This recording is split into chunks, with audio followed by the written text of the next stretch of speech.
noise.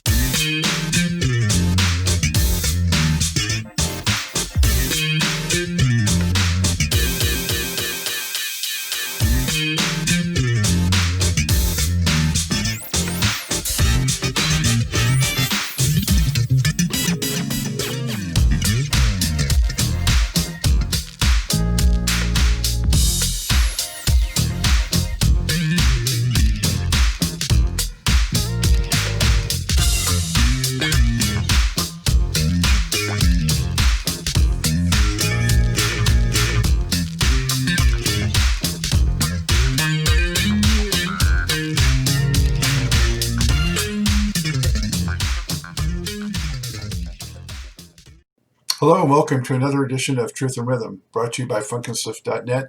This is the interview show that gets deep in the pocket with contemporary music's foremost masters of the groove. I'm your host, Scott Dr. Jigs Goldfine, musicologist and author of Everything's on the One, the First Guide to Funk. If you don't have your copy, get on over to Amazon and pick one up. You'll be so glad you did. Whether you're watching the video version of this at funkinstuff.net or on YouTube, or listening to the audio-only podcast version from providers like iTunes and Spotify, as always, I thank you so much for your continued interest and support in the show. Speaking of which, if you haven't already done so, subscribe to the Funk and Stuff channel on YouTube. That's where Truth and Rhythm lives.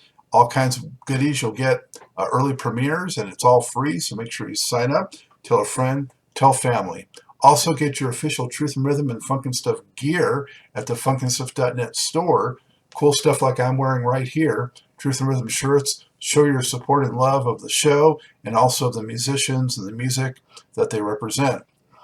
Also want to give a shout out to the Funk Exhibition Center and Hall of Fame in Dayton, Ohio, of which I'm very proud to be an official funk ambassador. Go to thefunkcenter.org to learn more and keep the funk alive. And now, with all that, it's time to get on with the show. Enjoy.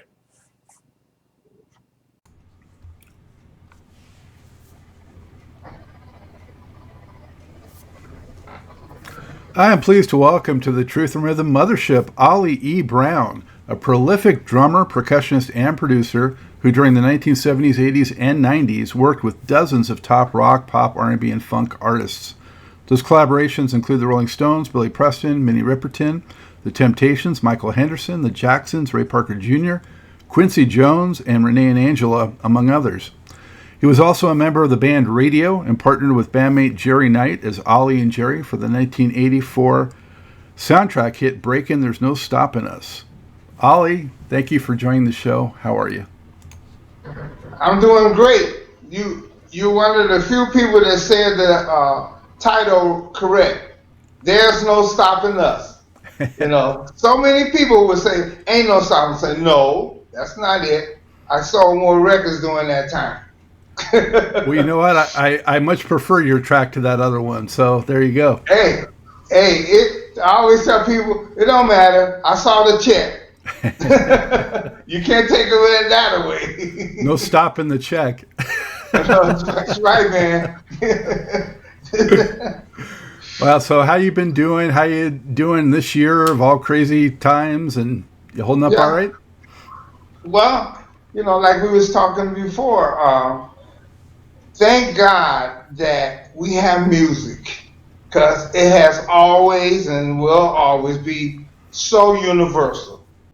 Thank you for making time to do it. Much appreciated. And absolutely, been a fan for so many years, so many great records that I've enjoyed through the years. So I look forward to talking about some of that. And you mentioned being from Detroit, and I kind of wanted to start there and find out, how did you first gravitate towards music and why drums and percussion?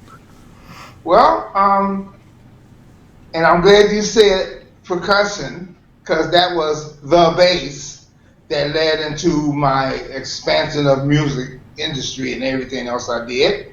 I was at a school talent show, believe it or not, in a sense, at elementary level.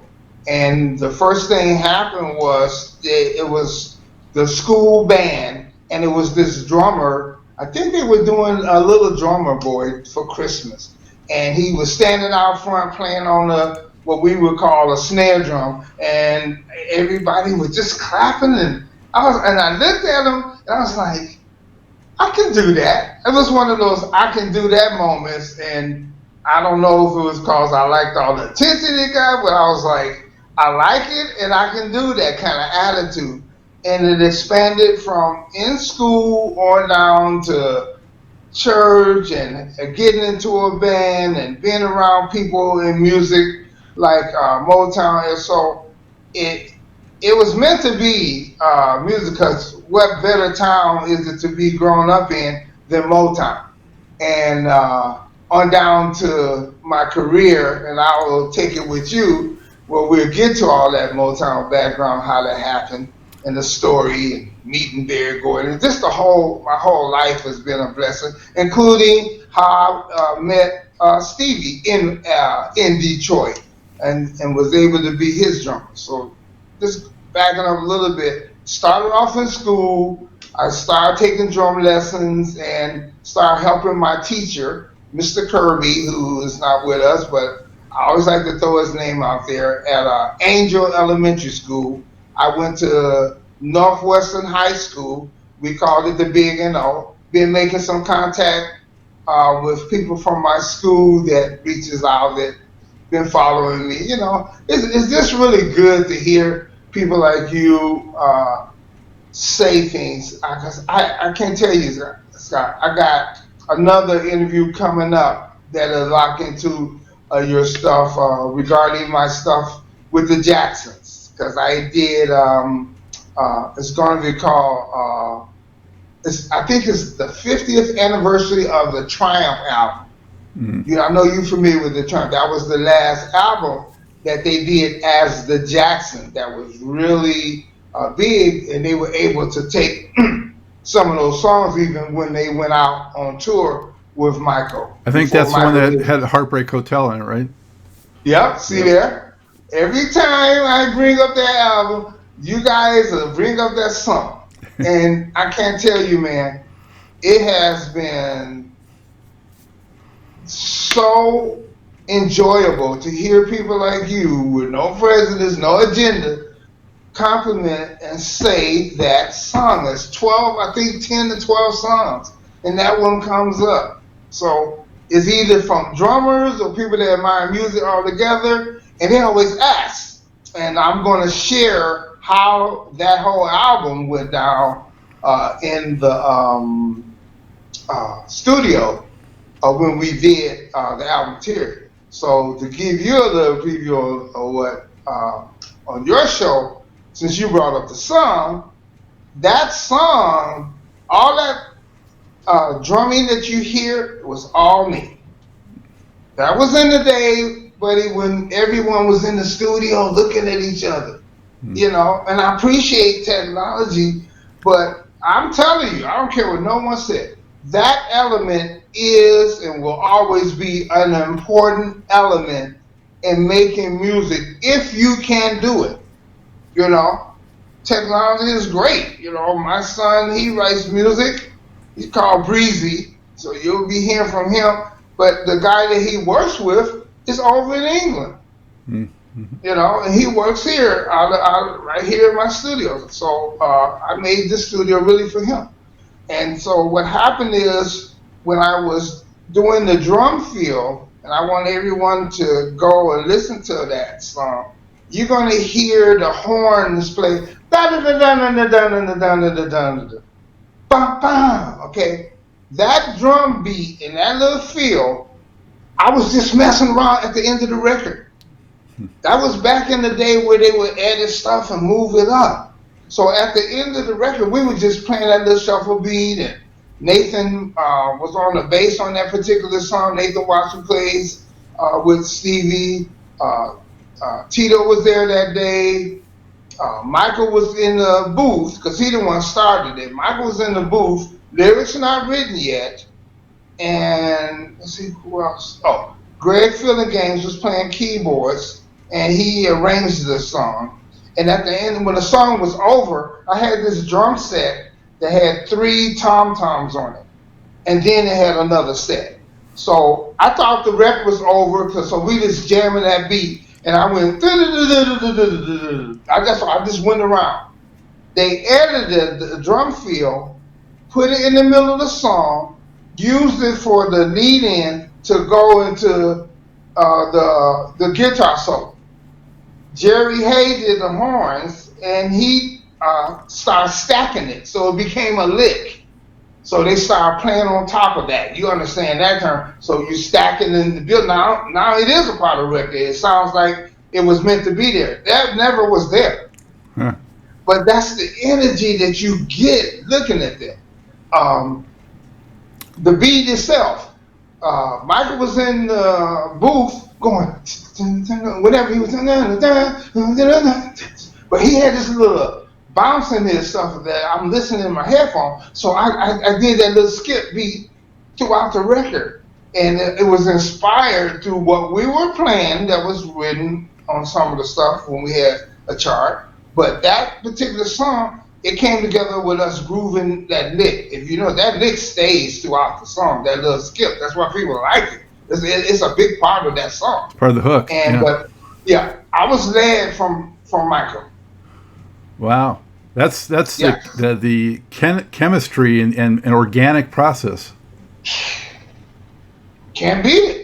You can't replace it. You can't beat it. So like I said, when you can and when I could, when I started getting into being a producer, all my stuff was live. And then when I started doing a lot of stuff with Quincy Jones, I had a combination of both. Because he would call me in to play drums and things, but he also, to keep up with technology, and when Jimmy Jam and Terry came out with all that Janet stuff, the ambience and the sound of that drum machine that you can get, clearly the sound and stuff, and that smack, it was hard to compete with that because some of the engineers, not Bruce, but some of them, they hadn't brought it up where they can compete with it. So when I would work with Quincy, I would do both. I would hire a kid that I would work with, and he would program for me the stuff that I want. Because when I'm playing it, it's coming from what I would do on the drums. I'm just using the technology so I can get that good sound. So a lot of people were against it. I won't call them names, but it's like the times. You don't fight new stuff, and you don't have to get rid of the old stuff. How about just incorporate it? Even my record was an 808. If you listen to it now, I'm telling you, this is at the beginning of There's No Stopping Us. How it starts off. Man, that was a 808 and another cheaper, older drum machine that was called the Rhythm Ace. I don't know if you remember that. It was a black box that had square buttons on it, and it was called Rhythm Ace. Try to look up that, you guys out there listening. Look for the Rhythm Ace. I connected because I had a technician give me a jack output on it, so I can connect it to the drum machine, and I created that sound through that two mechanisms of themselves. So I was always like that. It's like making sauce. You know, I didn't use just ketchup. I might use some ketchup and some spice. So my drumming and what I would do for producers without asking, I would bring that to the party. That's what made me start producing, because it was like after I would get through doing records, they were always saying, "Can you stay around?" And I'm like, "Okay, I'm getting a little session went in. I need to start producing some records myself." So that's how I started, because being a producer is being creative along with the artists that you developing. So that's how that started, me even getting producing. I've always been creative with the drums, and I've always tried to give them more than they would even ask me for. On down to my relationship with Rick James that you mentioned. Rick James wasn't even signed to Motown when I did it. I was doing the drums for the Temptations. Oh, you were on a song for you. Yeah. Yeah, that album. That's one of my favorites of theirs. I mean, that's a funky record. But see, I don't even get it out, and you pick it out. You know how many albums on the Temptations you could have brought up, and you knew exactly which one I'm talking about? That was the album we were preparing songs for that didn't make it. just the track. Was a bass player out of Detroit that played with the Funkadelics. Billy Bass? Yes. Okay, it was just me and him, man. Shaky ground? That's it. You and I. That's it.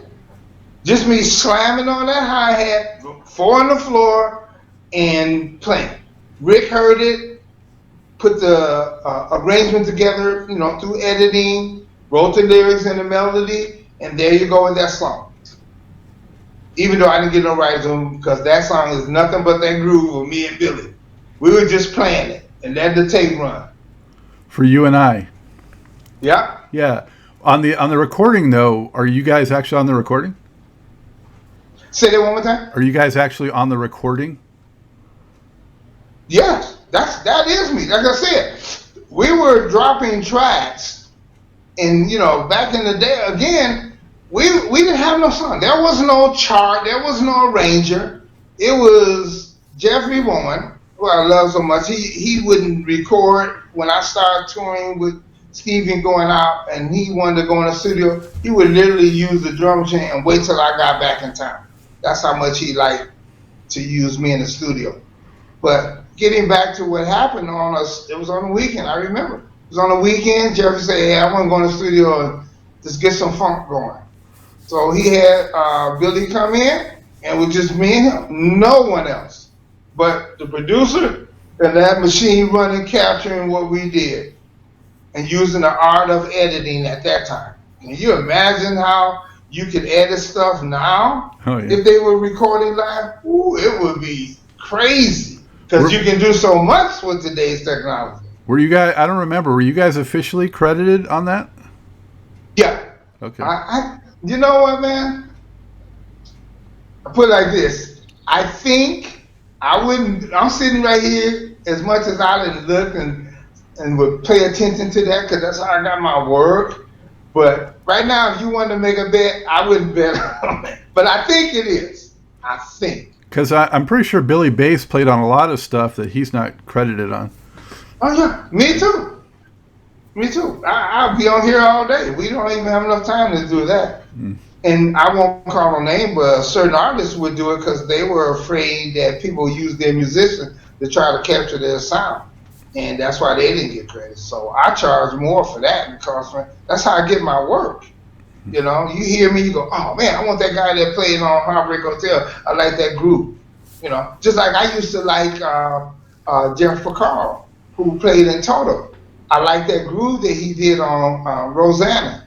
No one could play that like Jeff. So like if I was producing a record, I always went to the source. If I wanted that groove, even though I can play it, I would call up Jeff because I'm friends with a lot of great drummers out there because I figure if you wanted Ollie Brown, you're going to have to call him to play the drum.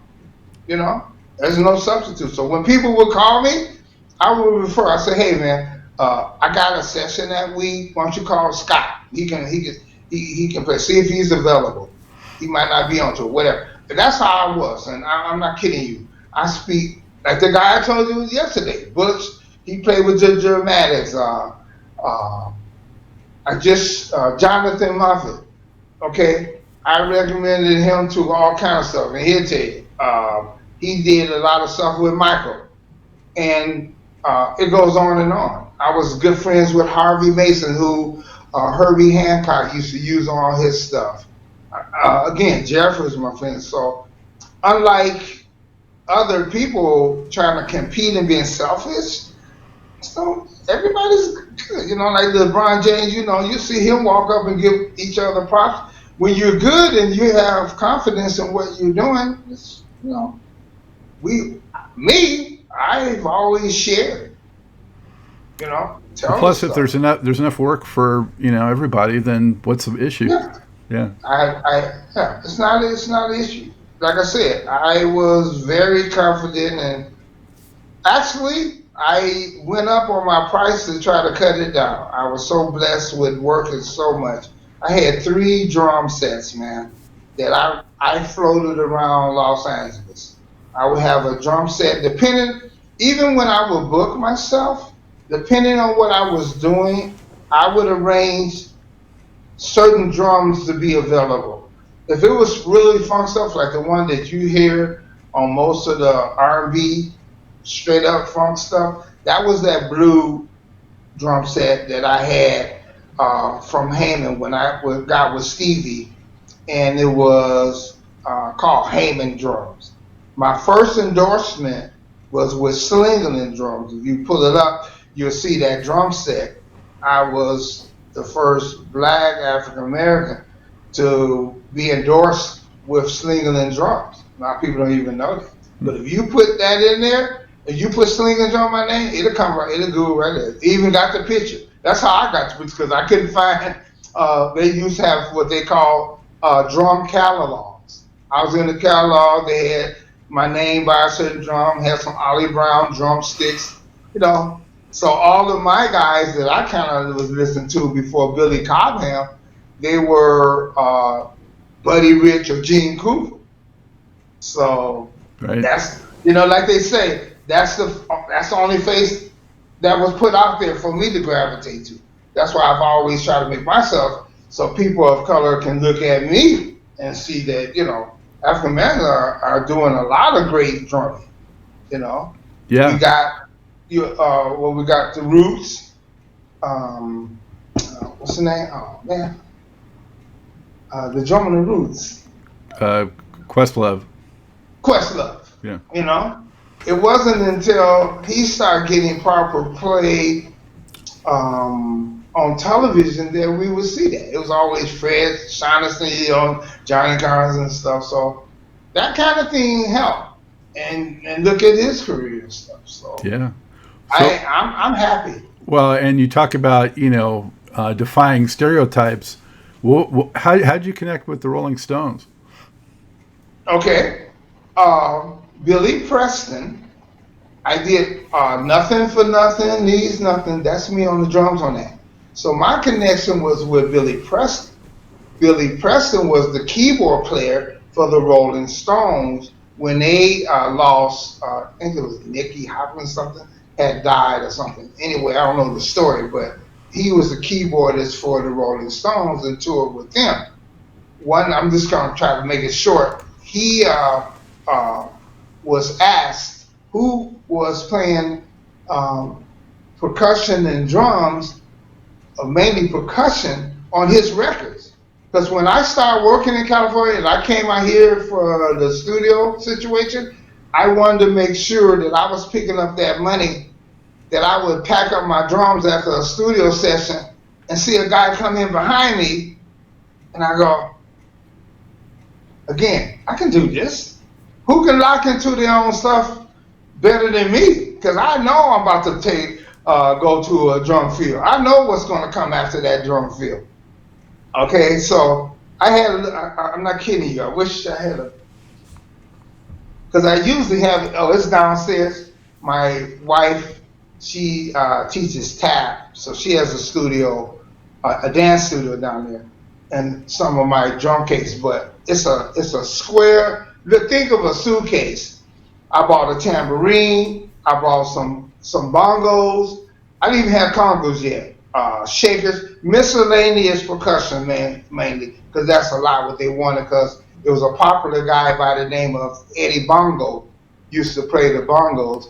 Then you had a guy named Jack Ashford out of Detroit who played the tambourine like you can't believe. He played the tambourine like we play a guitar or a piano or a saxophone. Just the tambourine. So when you hear that Motown stuff, trust me, it's not me, it's not no one else but Jack Ashford. You Google him, man.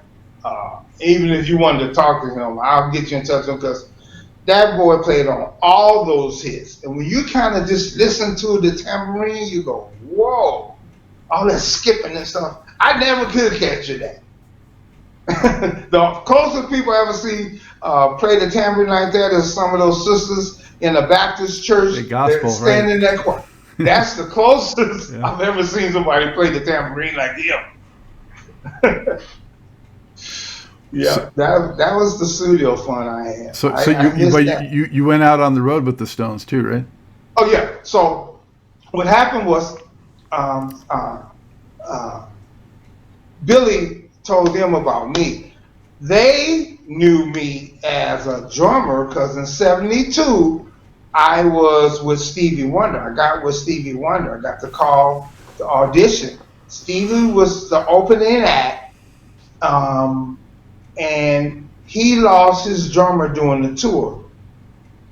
Back up a little bit, Ray Parker Jr., who was like my brother, other than blood, he lived upstairs. I lived upstairs, in a duplex in Detroit. Ray was downstairs. We've been together and best friends, I don't know, ever since I can remember. We went to Angel Elementary School. We had the same music teacher. We had our own band. Just to try to go through my stuff. We did park and recreations as a team. So what happened was Stevie discovered Ray at the 20 Grand. It was called the Motown Review. Well, no, the Motown Review was done at the Fox Theater in Detroit. Around Christmas time, it was the Motown Review where they would bring in all the acts and Stevie Wonder, you name it. Then Ray came in. The 20 Grand was a nightclub where when they came in town, a lot of the big acts would play there from Gladys Knight. Bohannon, remember George Bohannon? We just lost him this year. Yeah. Yeah. He was the band leader who had the sense enough to hire all these great musicians, but they didn't like to use him sometime, and he didn't like to play for them because he just wanted to get to the gig money and be the orchestra director. So he was friends with Ray, who ended up telling him about me, and I got to be friends with Bohannon. So when people would come in town, they would hire his band. Bohannon would let me play the drums because he didn't like to do it anyway. So I would play the drums. Stevie had heard about me. He was looking at Ray. Ray went on tour. I'm going faster. Ray went on tour with him. Then they lost the drummer when they were on tour, opening up for the Rolling Stones.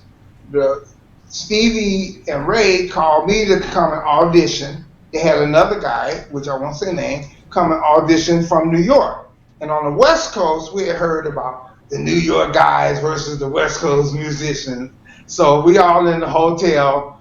One of the guys that worked, actually Stevie's brother, Milton. Milton came up to my room. He said, Stevie want to know, do you want to come down now and audition? And I have both of you. I can take both of you guys now, or I can just come back and you can come by yourself. And I said, hey, it is what it is. Let's go. So we went in there. I told this story sometime. I went in there, sat down on the drums. Stevie let me play, and during that time he was working on the Talking Book album and Superstition, so he had me play. Then he asked the other drummer to play. I got up. He asked the other drummer to sit down. He played, and then Stevie got up and said, I want to take a break. He took the break, and then he took the other drummer outside, and I'm sitting there going, oh, there you go. I don't have this gig. Only to know that when he went outside, he must have told him he was going to pick me, because when he came back after the break, he asked me to sit down and play and never asked me to get up no more that night. I had to do a show, man, the next day at Madison Square Gardens for the first time in my life, playing with my hero. And you understand music, I was playing also a medley. And you know how important that part is for me. I have all the leads in. I got to set the beat. So only that night, not only I had to learn all the songs, but I had to learn, where the tempo, where Stevie wanted it, because it's always different. And I have all the licks to take us into the next song. That's what I did the first time I got with Stevie. Don't ask me how I did it, nothing but prayer, man, because that's what happened. Wow. Because, he's the opening act. So we on there and we hitting it, getting off. It's not a lot of times saying, hey, man, what's the tempo of that song? Oh, okay. No, I'm the tempo. I'm the lick. So it was challenging, but my first show was the day after auditioning, man. No rehearsals for me. None. Wow.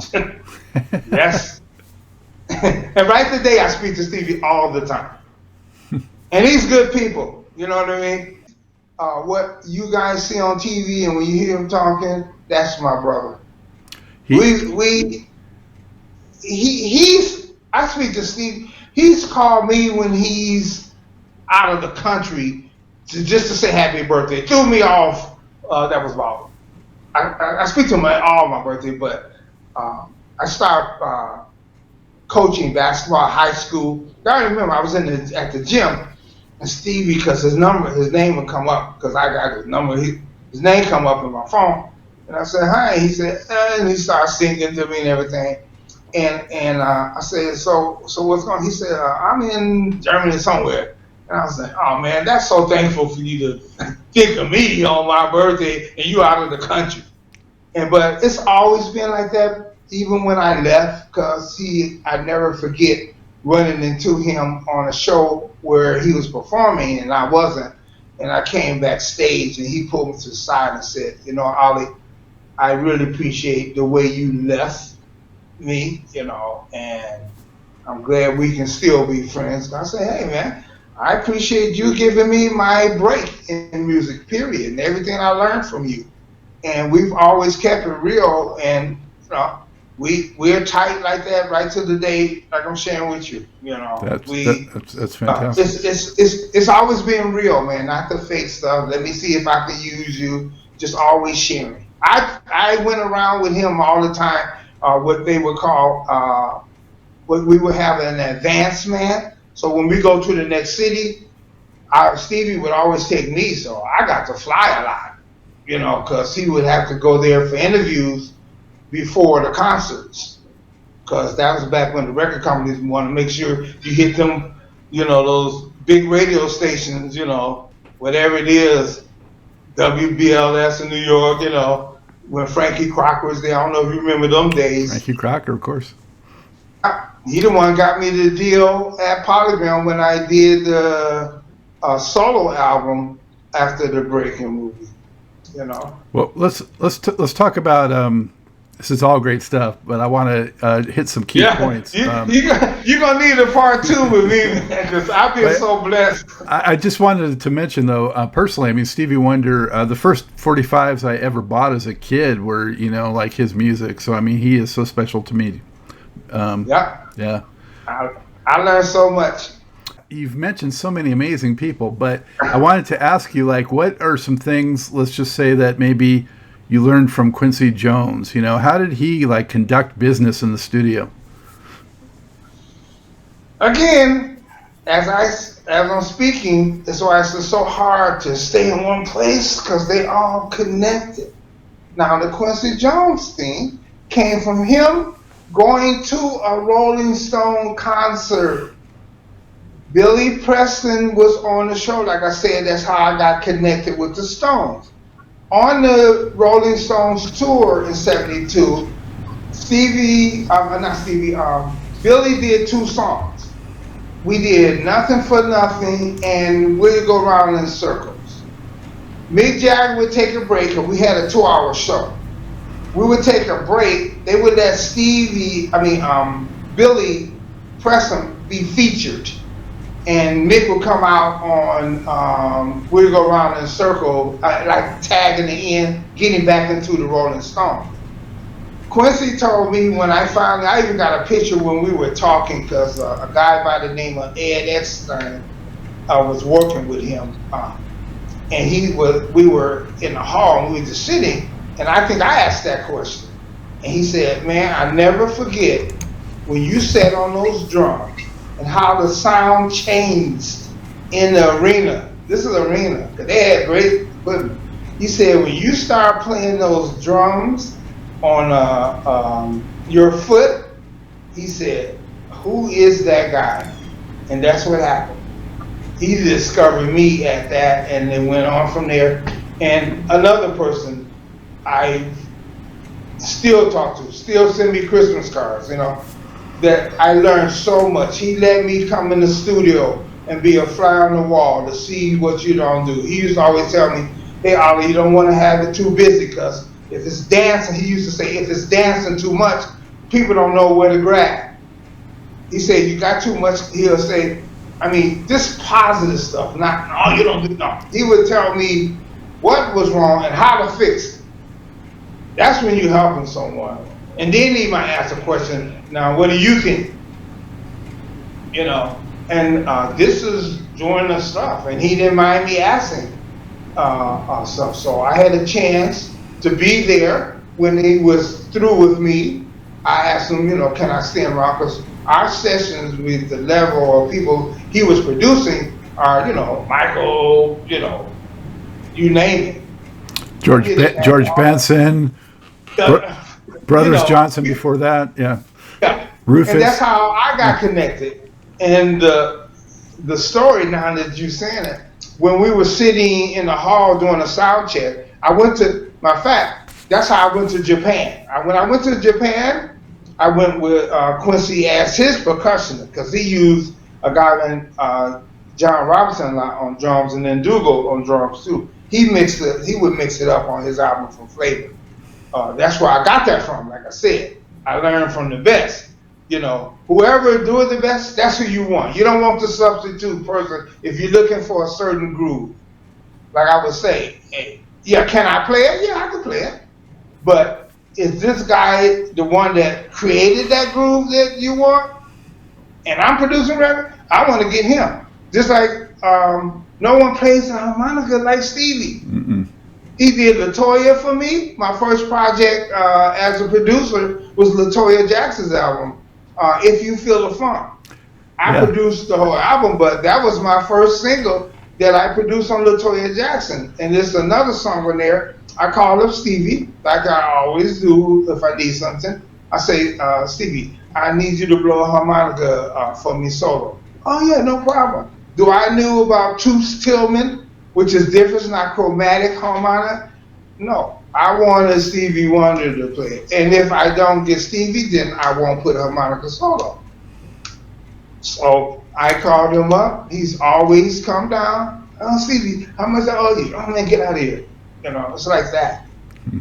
Which is a blessing. You know, I'm just trying to let you, I'm trying to put out there in this interview that share, be humble, appreciate people that enjoy your music and what you can do, but always try to be on the giving side, and things just come. Everything I've been telling you, they kind of came to me a little bit. And it has that authenticity, too, when you let the actual artists put their stamp on it. There you go. Yeah. There you go. Yeah, and it helps the success for you as a producer, as a record producer, you know?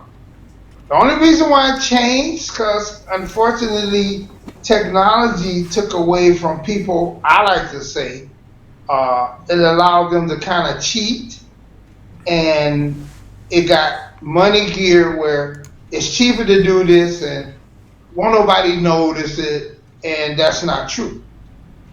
You know, just because you feed garbage and get away with it, sometimes people take that as, oh, we can get away with it, so let's just do it this way, opposed to trying to be excellent. You know, I got the Ray Parker history, and my understanding was Ray was only like maybe 15 or something when he was playing on Stevie's record. I mean, he was something else, but or he was playing professionally at 15 anyway, is what I've heard. Yeah, but we started early. I would put it this. When I got with Stevie, I was 19. Mm-hmm. You know, I had to stop going. I was going to Wayne State University. If you remember Wayne State, I was just taking up, unlike they have today with these kids don't know, like I was telling my son, they got classes where you can take what they call now is a master class on drums, or trying to be an engineer or a record producer. There, you know, you can take it. I was just taking, when I was going to school, you just took up music education. That was like, if you're going to be a teacher, that was it. Yeah. It wasn't a special class like we had in school, even where I was a part of not just the marching band. You know, I needed to do more than that. I needed to be behind a drum set. I got into my teacher, Mr. Hicks, who passed. A lot of my teachers not here, but Mr. Hicks was my a music teacher and Mr. Smith, Mr. Hicks, and I want to give them all props. And I never forget George Hamilton Drum Shop in Detroit, who gave me my first drum set and allowed me. The reason why I say gave me, because my mom didn't have the money to pay for a full drum set, and it was really holding me up because I needed more drums and I needed that stuff. I literally had people stand around me on their drum so I can have other things to play. When I was in the basement, the only drum I had that I could afford was the snare drum. And I had, I'm not kidding you, I had a cymbal that was cracked because I had to buy what I could, had a string on it so it's not hanging because I didn't have the money to get a stand. So I was limited again by opportunity. That's why I try to do what I can, benefits and stuff, because these kids, they need this stuff. And I was really interested in hearing LeBron James mention how he has a program where he can give money to these kids. I think that was Shaq. Either one, those guys that's doing something, trying to put the kids, give them an opportunity to have the proper tools they need. You know, they need the laptop, they need this stuff. That's such a wonderful thing to do that. Yeah, he let me take that drum set on a signature. If that, he let my mom pay whatever she could get somebody a full drum set to a little black guy in Detroit music, because his store was downtown. And I've always let him know. I tried to do a clinic when I went back to Detroit. I would go back when I was flanner. I would do a clinic. When I started managing, I had some of my groups go to the music stores and do clinic, because when I went into management, I was managing Paul Jackson Jr. guitar. Yeah, he's been on the show. Yeah. Yeah, I had him. I came up with this idea. They never did it because a lot of people not there when they did it. When the Guitar Center started expanding, I'm sure you heard of the Guitar Center. Oh yeah, I used to love going there. Yeah. Okay. So what I came up with when I was managing Paul, this album came out, and I put together like a promotional tour of his album with Paul Jackson Jr. Doing like a seminar. And, you know, I pitched the album and sold the album there. I asked the Guitar Center, could I do a tour? We'll put the money together on all endorsements that Paul had. This was my idea. So he had Gibson, you know, what else? Well, Gibson was the main sponsor. But my point is, I took several of his endorsements, allowed them to have a banner. Paul would do his sponsorship. I had my album, made the record company give me some albums to sell.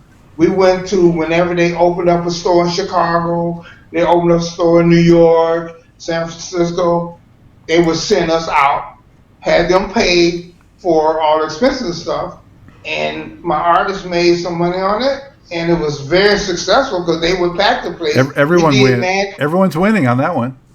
Yeah. That's what I'm saying. And saving money, because you know how advertising costs for one sponsor to do one thing. So if everyone share, I call you up, I say, hey, your share is $1,000 maybe. Because I had put together a budget that would cover the expensive, the plane tickets, and pretty much that was it. Because the Guitar Center, they sponsor everything else, because we're putting people in their place, so it was like a no-brainer.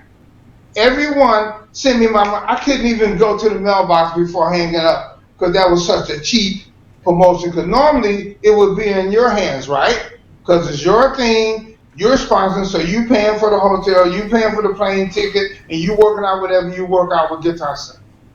This way, I was not in no one's pocket. So that got to be some of the business things I was able to do and give back as a manager, when I started managing, and like I said before, managing, Terry Lynn Management was my company I used because I didn't want no haters out there. So I changed the name, used my wife and Terry Lynn Management, and then it was Brown Sugar Productions. It was my production company. And then my music is Ollie Brown Sugar Music, which is my email address, Ollie Brown Sugar Music at gmail.com. That's where, like I told you, that's where all my music stuff. Then I came out here and started producing records and doing sessions. It just started snowballing, like I said. That's great stuff, Ollie. Thank you for sharing that.